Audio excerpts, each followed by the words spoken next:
एक बार की बात है। एक लड़का एक बार एक बौद्ध भिक्षु के पास पहुंचा।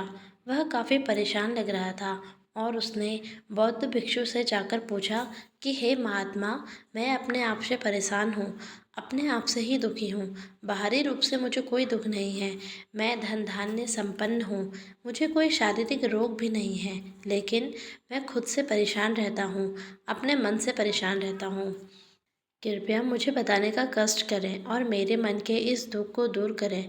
यह सुनकर बौद्ध भिक्षु ने कहा कि आज सुबह मैं ध्यान करके वापस आ रहा था। रास्ते में कुछ कौवे काँव काँव कर रहे थे और वहीं पर जब मैं चलता हुआ कुछ दूर आया तो मुझे एक मोर की मधुर आवाज़ सुनाई दी। यह सुनकर अचानक मेरे मन में ख्याल आया कि कौवे कितना काँव काँव करते हैं, कितना बोलते रहते हैं, लेकिन कोई भी प्राणी कौवे की आवाज़ को पसंद नहीं करता है। मोर हमेशा सही परिस्थिति के हिसाब से बोलता है।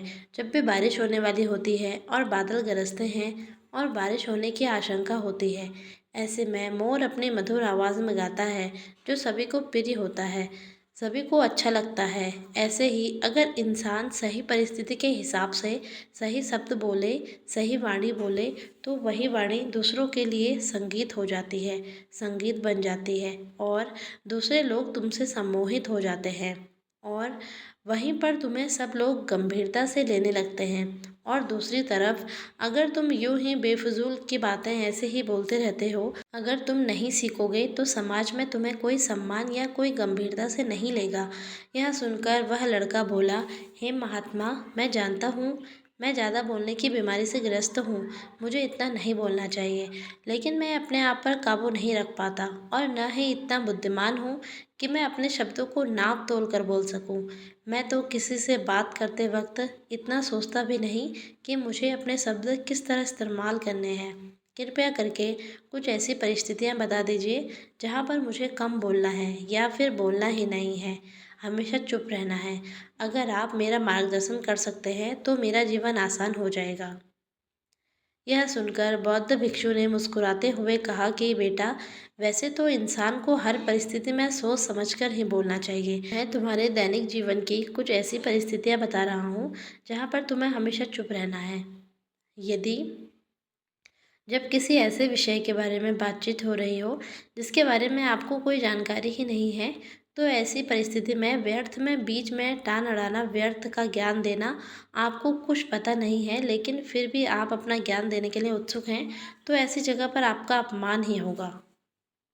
जरा तुम खुद सोचो, जब कोई बीमार आदमी अपनी बीमारी के बारे में चर्चा कर रहा हो और आपको उस बीमारी के बारे में ज्ञान ही नहीं है, लेकिन फिर भी आप व्यर्थ में बेकार में उसे ऐसी ऐसी औषधियाँ बता रहे हैं जिनका उसकी बीमारी से कोई तालमेल ही नहीं है, तो ऐसे में आप अपनी प्रतिष्ठा अपने हाथों से खो देते हैं और आपको पता ही नहीं होता। ऐसी परिस्थिति में आदमी को हमेशा सुनना चाहिए। ध्यान से सुनना भी एक कला होती है। अगर आप सुनने का दिखावा करेंगे तो कहीं ना कहीं सामने वाले आदमी को यह एहसास हो जाता है कि यह मेरी बात पूरे ध्यान से नहीं सुन रहा है। इसलिए जब आपको किसी विषय के बारे में पूरी तरह से जानकारी ना हो तो वहाँ पर केवल अपने कान लगाना ही ज़्यादा महत्वपूर्ण होता है, ज़्यादा ज़रूरी होता है। आप उस इंसान की बातें ध्यान से सुने। जगह खाना खाते वक्त हमेशा चुप रहकर खाना चाहिए, मौन रहकर खाना चाहिए। महात्मा बुद्ध और उनके भिक्षु हमेशा चुप रहकर भोजन करते हैं, शांत भाव से भोजन करते हैं, एक एक टुकड़े का स्वाद लेकर। और ऐसा भोजन जब आपके शरीर में पहुंचता है तो वह आपके अंग अंग तक ऊर्जा पहुंचाता है। अक्सर हम भोजन करते वक्त कुछ ना कुछ बोलते रहते हैं, कुछ ना कुछ सुनते रहते हैं, लेकिन मौन रहकर पूरा स्वाद नहीं ले पाते। इसलिए हमारा शरीर रोगों से ग्रस्त हो जाता है। बौद्ध भिक्षु हमेशा भिक्षा लेकर भोजन करता है और भिक्षा भी बिल्कुल मामूली सी, और वह एक वक्त का तो एक वक्त भोजन करने के बाद भी वह इतने स्वस्थ रहते हैं। तीसरी जगह जहाँ पर अगर आपने चुप रहना सीख लिया तो इसका मतलब यह है कि आपने अपने ऊपर विजय प्राप्त कर ली। जी हाँ, जहाँ गुस्से में शांत रहना या चुप रहना इतना आसान नहीं होता। अक्सर हम गुस्से में भरकर कुछ ऐसे शब्द या अपशब्द बोल जाते हैं जिसका पछतावा हमें हमेशा रहता है, लेकिन जुबान से निकला हुआ शब्द वापस नहीं होता। उस शब्द को मिटाया नहीं जा सकता। अब यह ज़िंदगी भर हमारे दामन से जुड़ जाता है गुस्से में बोला गया शब्द हमारे मन को समय समय पर बेचैन करता है, दुखी करता है। इसलिए हमें गुस्से में कोई भी शब्द नहीं बोलने चाहिए। चौथी जगह जहाँ आप चुप रहेंगे, आपके लिए वहीं सबसे ज़्यादा बेहतर होगा। जब 4 लोग आपस में बैठकर बातें कर रहे हों, कोई बैठक कर रहे हों, तो वहाँ पर जब 4 लोग बात कर रहे होते हैं, तो चारों लोग एक साथ तो बात नहीं कर सकते। एक बार में एक व्यक्ति ही बोल सकता है और 3 व्यक्ति सुनेंगे, तभी वह बैठक कामयाब हो पाएगी। तभी यह चर्चा सही रूप में आगे बढ़ पाएगी। लेकिन अगर कोई आदमी ऐसा बैठा हुआ है जो बीच में ही दूसरे की बात काटकर अपनी बात को ऊपर रखना चाहता है, तो ऐसे में वह चर्चा या बैठक आपको कहीं नहीं पहुंचाएगी और चारों लोगों के बीच आप सबसे मूर्ख कहलाओगे। अगर आपको अपनी बात कहनी है तो सामने वाले को अपनी बात पूरा करने दो, उसके बाद अपने विचार रखो।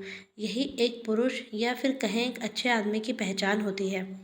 और आखिरी जगह, अगर हमारे माता पिता हमें कुछ कह देते हैं, हमारे बड़े बुजुर्ग हमें किसी बात पर डांट देते हैं या हमें थप्पड़ भी मार देते हैं, तो ऐसी जगहों पर आपका चुप रहना ही उनके प्रति सम्मान दिखाएगा, उनके प्रति आदर का भाव व्यक्त होगा।